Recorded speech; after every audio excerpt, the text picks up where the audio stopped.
খুব শীঘ্রই কিন্তু ইরান ও আমেরিকার যুদ্ধ আবার শুরু হতে যাচ্ছে, কারণ ডোনাল্ড ট্রাম্প আজকেই বলেছে তারা খুব শীঘ্রই হরমুজ প্রণালীকে দখল করতে যাচ্ছে এবং সেটাকে নতুন আমেরিকার টেরিটরি হিসেবে স্বীকৃতি দিবে, সেটাকে আমেরিকার ভূখণ্ড তৈরি করবে। সো আমি আপনাদের কিন্তু বলেছিলাম যে আমেরিকার মিড টার্ম নির্বাচন সামনে, সো ডোনাল্ড ট্রাম্পের যে কোনো উপায় একটা মিথ্যা জয় সাজাইতে হবে তাদের জনগণকে খুশি করার জন্য। কিন্তু এই যে শান্তি চুক্তির বিষয়টা চলতেছে, ওইখানে যদি ইরানের ডিমান্ডগুলো মানে, ইরানের যে ডিমান্ডগুলো রয়েছে সেই ডিমান্ডগুলো মানে, তাহলে একটা মিথ্যা বিজয় সে সাজাইতে পারবে না। দ্যাটস ওয়াই এই যুদ্ধটা গত 4 বারের মতনই হালকা একটা ব্রেকে আবার নতুন করে নতুন উদ্যমে শুরু হতে যাচ্ছে। আর এই যুদ্ধের ফলে আপনার আমার লাইফে কী কী পরিবর্তন হতে পারে আর মিডল ইস্টে কী কী হবে ইন ফিউচার চলে, এই বিষয়টা জানার চেষ্টা করি।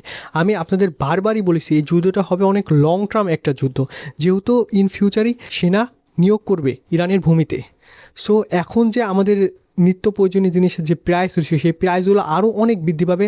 আপনি এই ভিডিওটা সেভ করে রাখেন, আপনি 2027 সালের লাস্টে ফুল মিলাই দেখতে পারেন। আর আমি আপনাদের কাছে এই জন্যই শেয়ার করতেছি এই বিষয়গুলো, যাতে আপনারা মানসিকভাবে প্রস্তুতি নিয়ে রাখতে পারেন।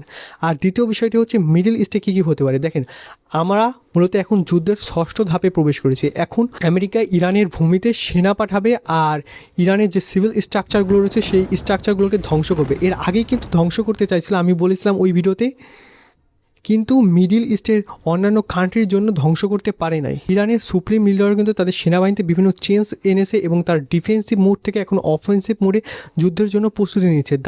তার মানে ইন ফিউচার ভয়াবহ একটা যুদ্ধ হতে চলেছে। আর আমি আপনাদেরকে এই ভবিষ্যতের বিষয়গুলো এই জন্যই শেয়ার করি যাতে আপনারা মানসিকভাবে একটা প্রস্তুতি নিয়ে রাখতে পারেন। দেখেন, আপনার 4 বাড়ি পরে যদি আগুন লাগে আর আপনি যদি ঘুমায় থাকেন আর আপনার বাড়ির কাছে আগুন লাগানোর সময় যদি আপনি উঠেন, তাহলে আপনার হতাশা করা ছাড়া আর কিছু থাকবে না।